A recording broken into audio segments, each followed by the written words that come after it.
Friends, কোন রং একটু ঈষৎ বোঝানোর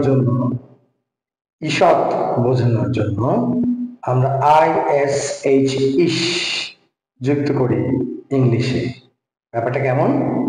ব্যাপারটা হচ্ছে এমন, মনে করেন রেড, লাল, ঈষৎ বর্ণ বোঝানোর জন্য ইশ যুক্ত করলে রেডিশ হয়।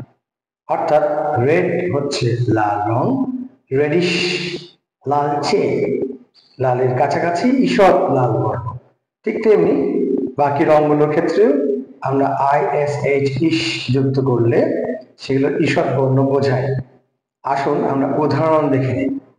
যেমন white, whitish, black, blackish, yellow, yellowish, pink, pinkish, green, greenish, brown, brownish, black, blackish, blue, bluish। অর্থাৎ ISH ইশ যুক্ত করলে রঙগুলো ঈষৎ বর্ণ ধারণ করে। মজার না?